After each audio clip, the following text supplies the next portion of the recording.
So, when Rich and I were talking about, where we were going to have the choir sing, he told me, he said, look, we'll do it before the speaker, because we'll do the song there that we heard. It was, what's it called? From Deep Peace.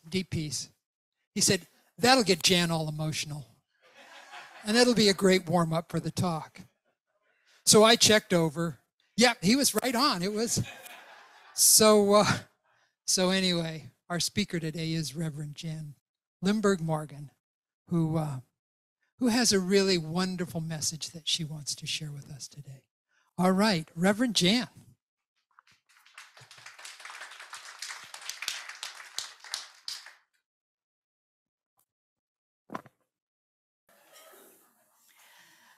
Before I start what I had prepared for my talk, I have a couple of comments to make.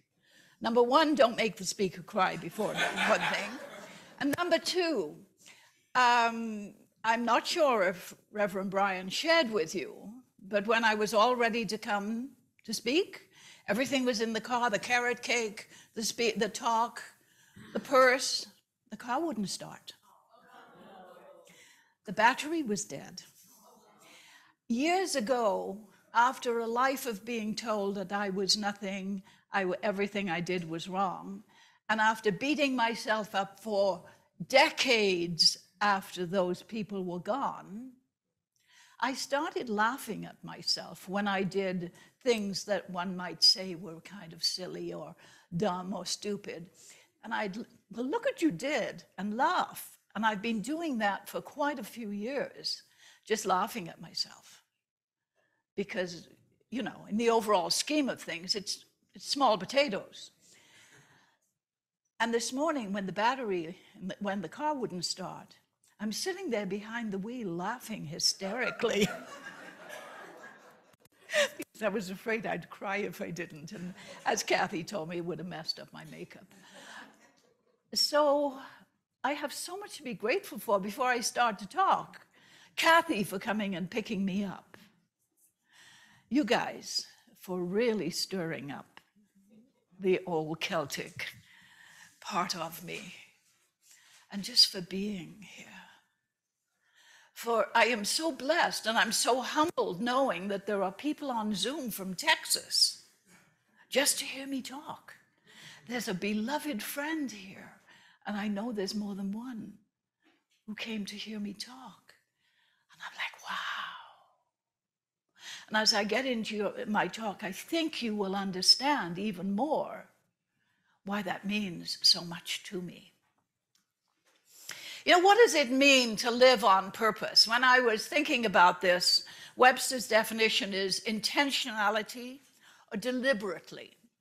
But when I was a child and someone played a trick on you and they'd say, oh, sorry, he didn't mean it. And you'd say, you did that on purpose. Remember, did you do that? I used to do it. You did that on purpose. You meant to do it. It was intentional. When in our early years, we're sponges for information. We, from our parents, from our teachers, from our friends, from our caregivers, we're constantly open to input. We're learning from our surroundings, and based on the messages, we developed a sense of who we were. I've told you before my past, I'm not going to go there.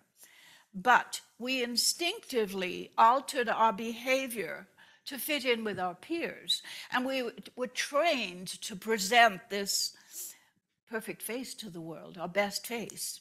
And we spent our formative years editing ourselves.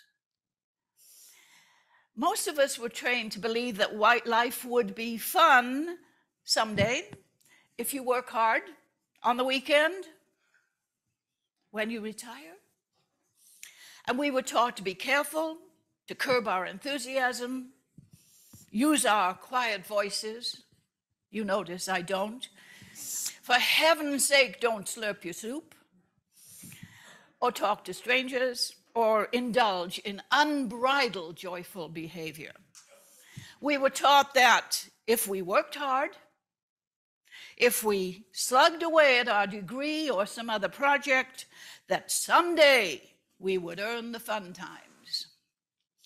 So in early adulthood, most of us took on the roles of responsibility.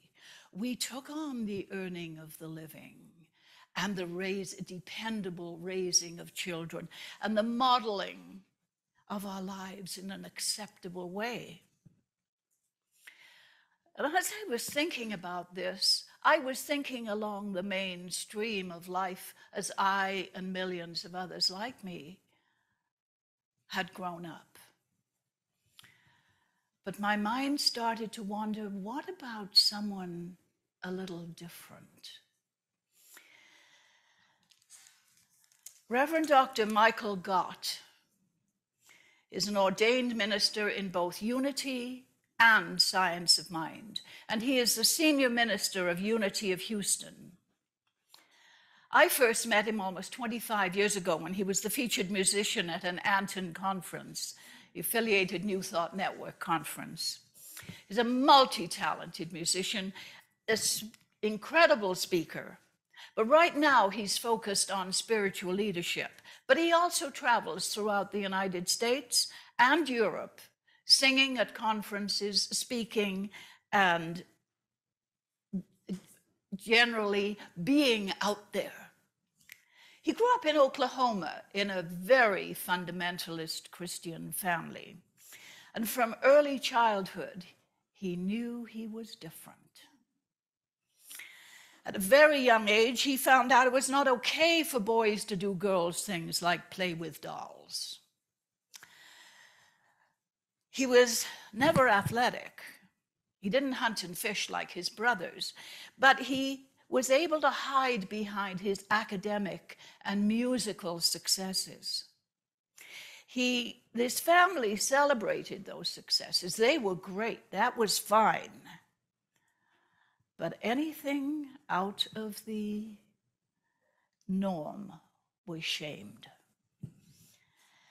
He tried to conform by hiding behind his religion. He became very zealous and rule-bound. But at 19, he couldn't do it anymore. And he came out to his family as gay. He said it wasn't easy. But his blue-collar father wrapped his arms around him and said, "I am still your daddy, and you can always come home." And Michael said that was the greatest gift that he had ever received. Life in his 20s was rocky. He overconsumed alcohol, and he eventually joined AA. His life turned around after that, and amazingly, he found Science of Mind in the same year that he found AA. I'll tell you a little bit more about him later. Michael says, "The journey to knowing and expressing my wholeness has been long, often difficult, and tremendously fulfilling. The thing that made me so different, that I was sure would guarantee a life of misery, was the very doorway into freedom, belonging, and authentic self-expression." I'm going to tell you a little bit about myself. As a child, I excelled at using my voice in singing and speaking. My stepmother couldn't take that away from me. But I was blessed in school to be called upon in assemblies and other gatherings whenever they needed someone to sing or someone to read or someone to recite a poem or recite a parable out of the Bible. I popped up. And I could recite from memory long passages of the Bible. I left home at 16 just as fast as I could.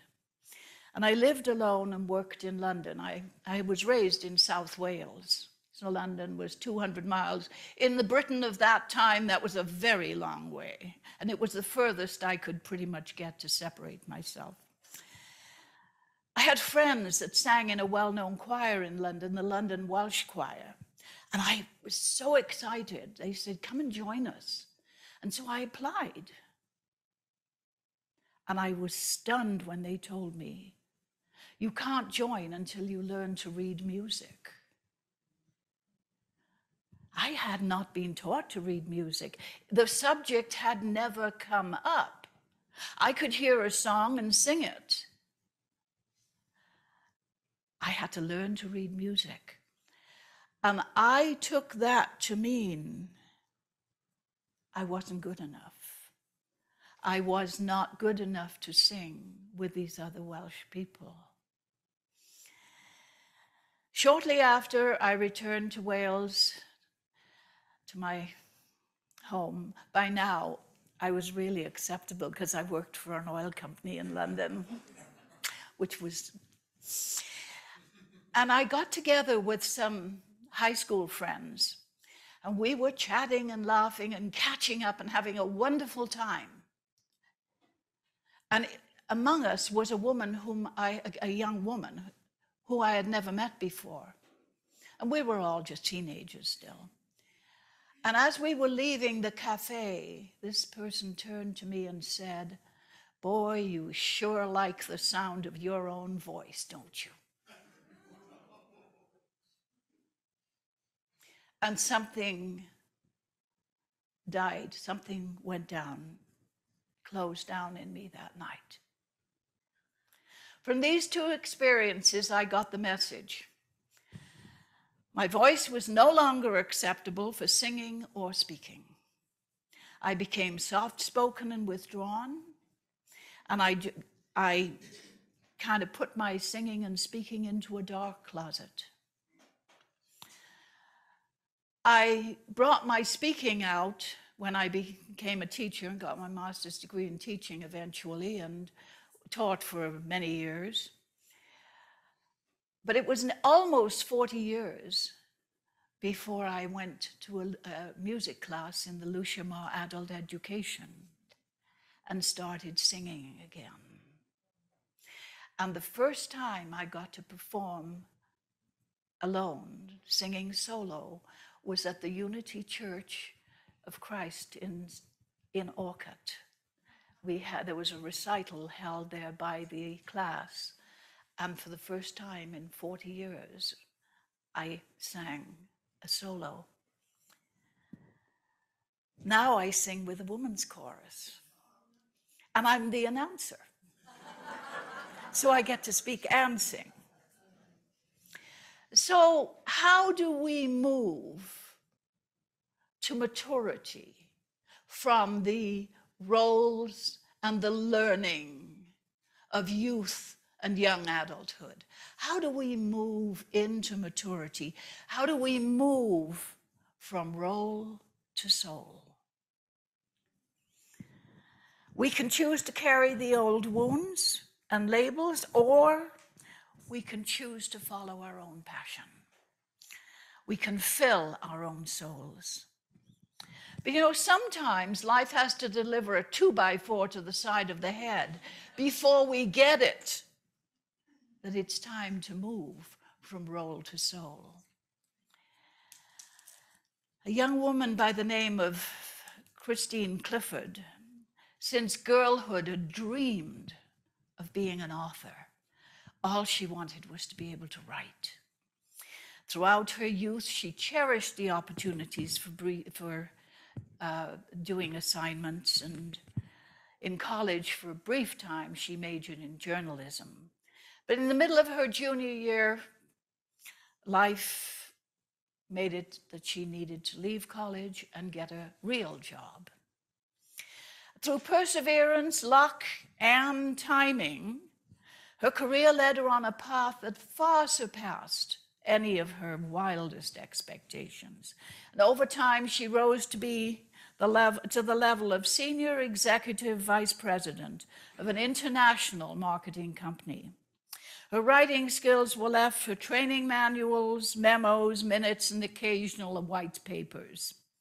But people still told her, Christine, you should have been a writer. And she used to think long and hard about why she hadn't gone into it, and she realized she didn't think she knew enough about any one subject to write about it. In 1994, she was on top of the world. She just signed the largest contract in the history of the retail service industry. She had just turned 40, and she and her husband were about to celebrate their 20th wedding anniversary. They had 2 happy and healthy sons, and they were buying the house of their dreams. How does it get any better than that? And it came to a screeching halt in one day. She found a lump in her breast, and her mother had died of breast cancer at age 42. And of course, immediately, she thought what had been the truth for her mother would be the truth for her. The lump proved to be cancerous, and she began a 12-month journey of surgery, aggressive chemotherapy, radiation, and loss of her best asset, her beautiful hair. And having witnessed her mother's experience when she was still a child, she had little hope. Anger, fear, denial, and grief set in, and surgery was set for New Year's Eve. 4 weeks after surgery, she woke up in the middle of the night with a vision of cartoons running through her head. So she went down to her desk and started scribbling and writing, and 50 cancer-related cartoons poured out. When she was exhausted, she went back to bed, covered herself up, and went, "What was that all about?" The next day, she got dressed and went to both Barnes & Noble and the public library. She went to Barnes & Noble first, walked up to the information desk and said, "I want to see all of your books of humor and cancer." And the clerk looked at her and squinted his eyes and said, "Lady, you're sick." She thought, aha, pulled her notepad out, wrote his words down, and walked out. She went to the library, where she was led to one book under humor and cancer, and that was by Irma Bombeck. And it was called, "I Want to Go to Boise, I Want to Grow Up, I Want to Grow Hair." She said, "I think I'm on to something here." She pulled out into the parking lot and went to her daily radiation. Days, weeks, and months went by as she trudged through treatments, and her cartoons and book became this focus that carried her as she searched for signs of humor in her predicament. The harder she looked, the more she found. And her first book, "Not Now, I'm Having a No Hair Day," was born. Exactly 1 year from the day that she'd sat in the hospital recovering from cancer surgery, she sat in her publisher's office and signed a contract for not 1, but 2 books. "Not Now, I'm Having a No Hair Day," and "Our Family Has Cancer Too." That one was written for children. Both books received many awards, international attention, and accolades. She said of the many roles that she's played as daughter, sister, student, wife, mother, businesswoman, entrepreneur, professional speaker, friend, and cancer survivor, the title she cherishes the most is that of author. And it's a title she retained for the rest of her life.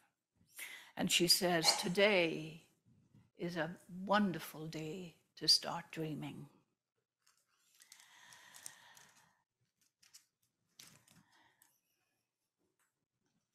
So how do we jump on this bandwagon of living on purpose and joyously nurturing our souls. Number one, we can learn to be ourselves, because nobody else is going to be it. You're the only one that can do it. One of the biggies of maturity is reconciling ourselves with all of the stories, both pleasing and not so much. Accepting ourselves in the entirety without editing. So as I'm laughing in the garage this morning, I'm not embarrassed. The ability to tell the story of our lives with honesty and without shame. And I have to admit, some of the stories I have to tell, there might be some shame behind them. But the truth is, they have made me who I am as I've faced them and faced them down and decided that added one more positive to my life because I learned a lesson. The other thing we can do is to learn to love these bodies. You know, as we age, our bodies don't stay looking like they did it when we were 19 or 20, or even 30 or 40, although a lot of you are still in that lower so. Most of us are very familiar with Myrtle Fillmore's incredible healing from tuberculosis. That was one of the underpinnings of the founding of Unity. And Michael Gott refers to Myrtle Fillmore's words as he addressed his own aging process. Myrtle said, "I went to all the life centers in my body and spoke words of truth to them, words of strength and power. I asked their forgiveness for the foolish, ignorant course that I had pursued in the past, when I condemned them and called them weak, inefficient, and diseased." Michael was judging and criticizing his body for not looking and performing the way like others did. He's not sure where the message came from, but it came loud and clear. My job is to love this body as it ages. Now, I like that. It's much better than going. The other thing we can do is learn to look through the lens of joy. According to Princeton physics professor John Wheeler, we can actively cultivate joy in life. He says, sorry, folks, it's no longer valid to see ourselves as mere onlookers.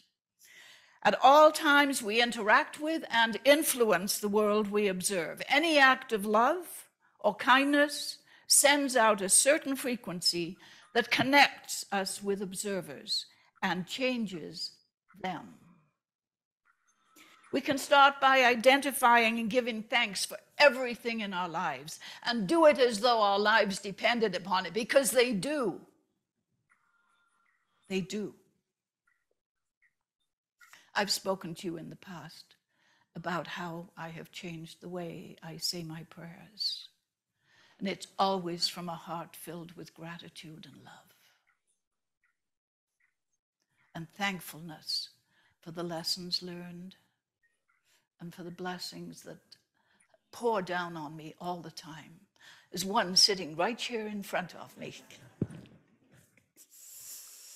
We can turn our lives over to the big mystery that is the power behind all things. I call it letting go and letting God. And so often I'll say, okay, show me. Show me. Tell me what to do. We can relax and have some fun. We each only get so many heartbeats, and we don't know how many we get. So we might as well use every one of them to the fullest every day. We can share our good. We can spread it around, save a life, serve the planet. We're all connected anyway. We might as well be friends. I'm reminded of that wonderful quote from Hello, Dolly, with a character, I don't know what his name is, Walter Matthau played the part. where he said, "Money is like manure.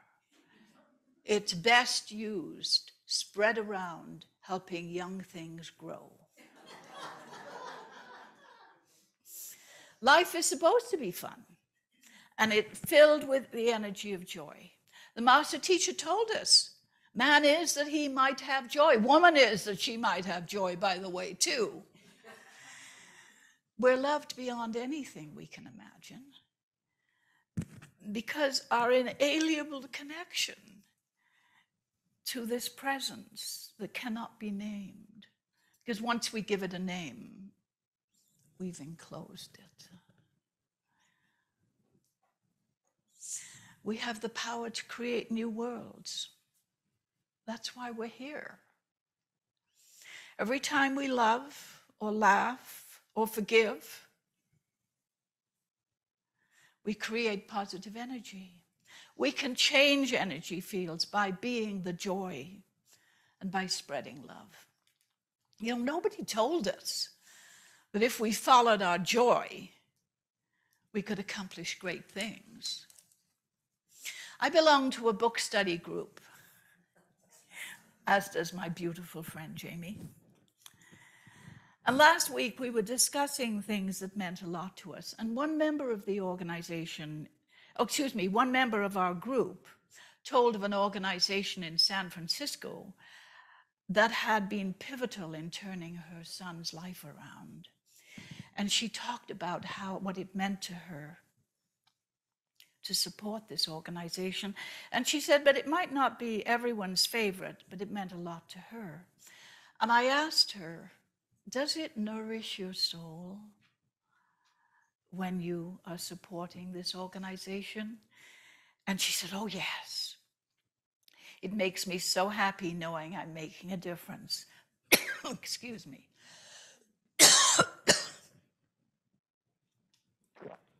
Excuse me, hang on.